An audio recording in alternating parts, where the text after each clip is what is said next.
muralha da China foi terminada no seu trecho mais setentrional. A construção avançou do sudeste e do sudoeste e ali se uniu. Era um sistema de construção em partes. Cada grupo, de aproximadamente 20 trabalhadores, precisava erguer uma muralha parcial de cerca de 500 metros de comprimento, enquanto o grupo vizinho construía em sua direção outra muralha do mesmo comprimento. Mas depois de completada a união, não se prosseguiu mais a construção no final desses 1000 metros.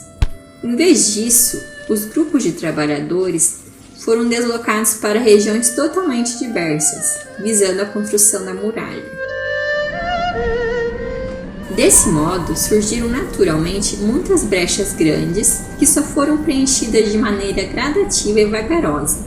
Algumas delas só depois que já tinha sido anunciada a conclusão da muralha. Ora, de antemão, seria possível acreditar que fosse mais vantajoso, em qualquer sentido, construir de forma contínua, ou no mínimo continuamente, dentro das duas partes principais da muralha. Conforme em geral se propaga e é sabido, a muralha foi pensada como proteção contra os povos do norte. Mas como pode servir de proteção uma muralha cuja construção não é contínua?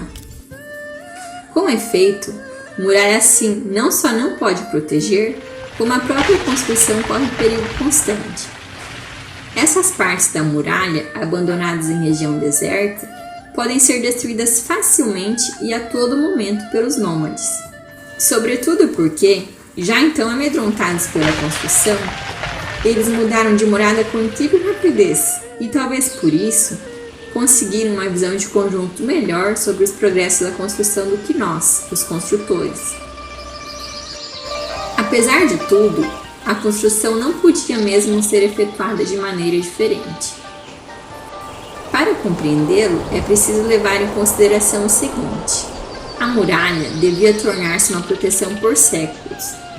O sentimento duradouro da responsabilidade pessoal dos que a faziam era, por isso, o pressuposto indispensável para o trabalho. Nos trabalhos inferiores, podiam na verdade ser empregados diaristas ignorantes do povo, homens, mulheres, crianças. Mas para dirigir 4 tarefeiros já era necessário um homem instruído e versado em matéria de construção. Um homem capaz de sentir, na profundeza do coração, do que ali se tratava. Aqueles que finalmente chegaram à construção como mestres de obras, mesmo nos níveis mais baixos, foram de fato dignos dela.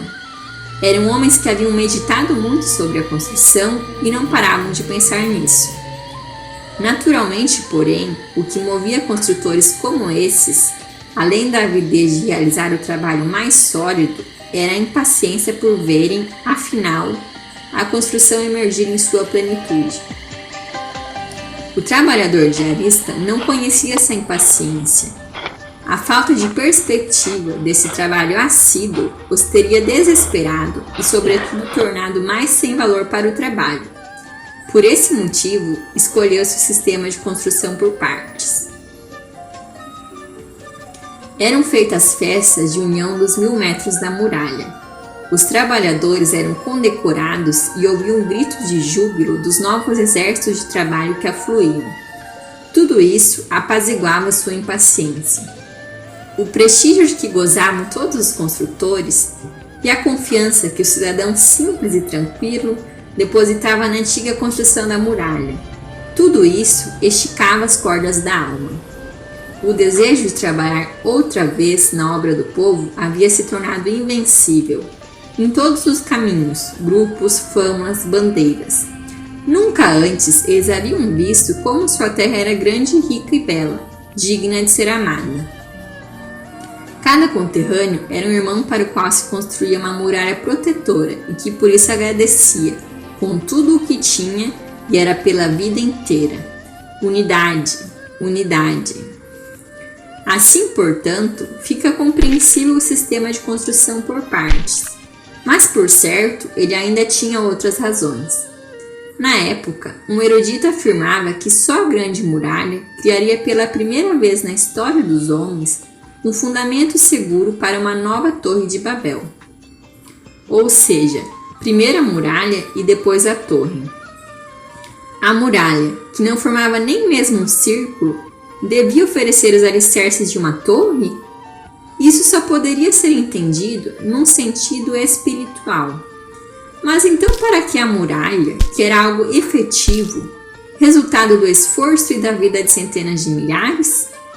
E para que estavam inscritos na obra planos da torre e nos mínimos detalhes projetos sobre como se devia reunir a força do povo numa obra nova e poderosa?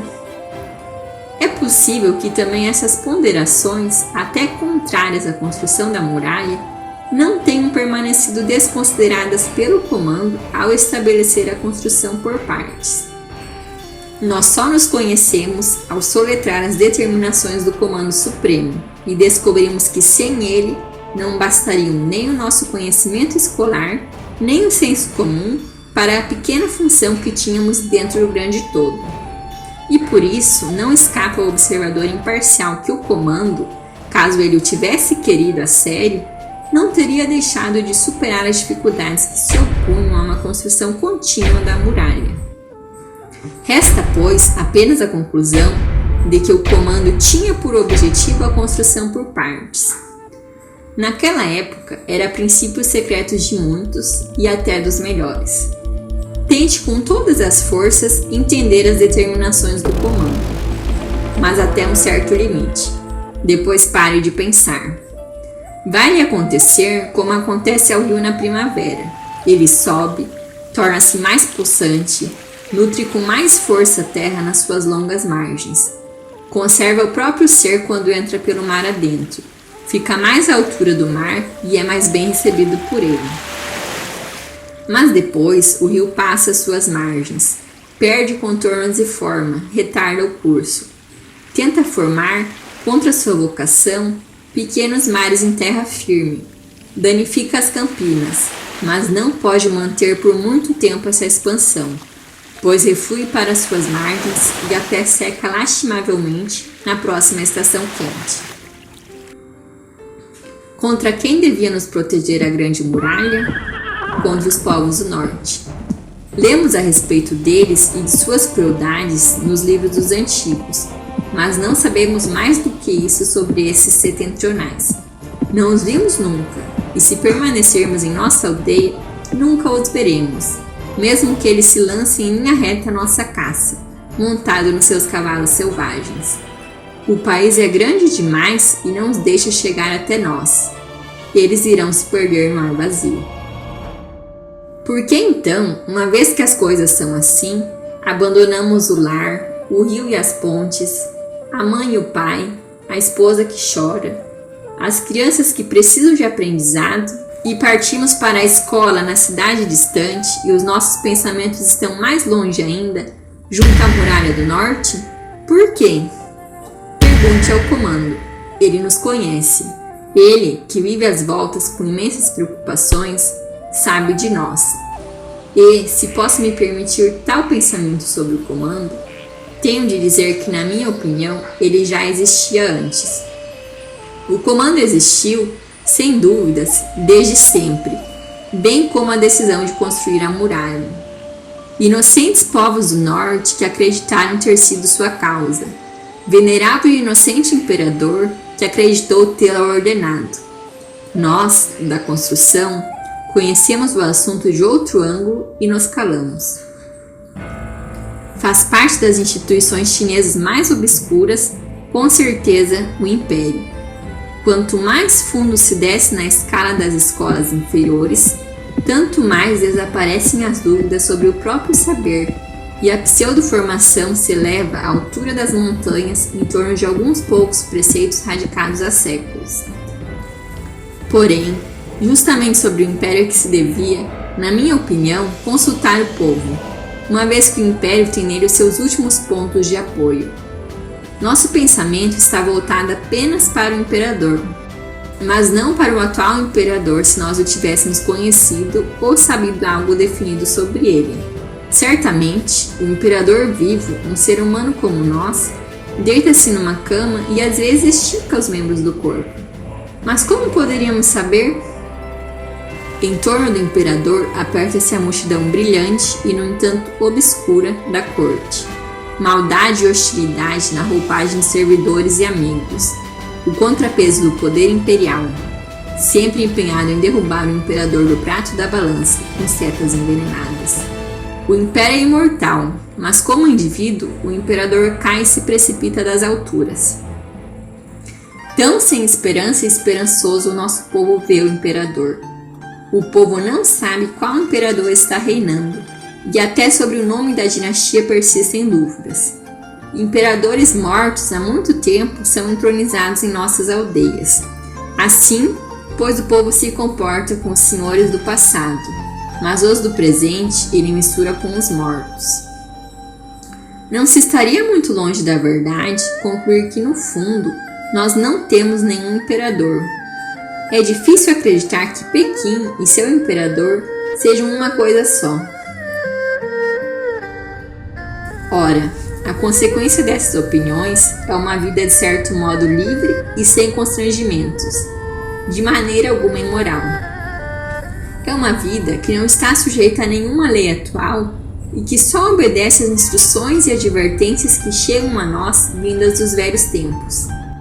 O governo, até hoje, não foi capaz de desenvolver a instituição do império uma clareza tal que ele produz efeito nas mais distantes fronteiras do reino, de um modo imediato e ininterrupto. Mas, por outro lado, também existe aí uma fraqueza na capacidade de imaginação e crença do povo, que não consegue tirar o império da funda introspecção de Pequim e torná-lo inteiramente vivo e presente no peito dos seus súditos, que não querem nada melhor que sentir esse contato e sucumbir nele. Essa fraqueza parece ser um dos mais importantes meios de união do nosso povo. Sim, se for permitido que a audácia de expressão chegue a esse ponto, ela é literalmente o solo sobre o qual vivemos. Fundamentar aqui, de maneira minuciosa, uma censura não significa sacudir nossa consciência, mas, o que é muito pior, as nossas pernas. E por isso, não quero, por enquanto, prosseguir mais na pesquisa dessa questão.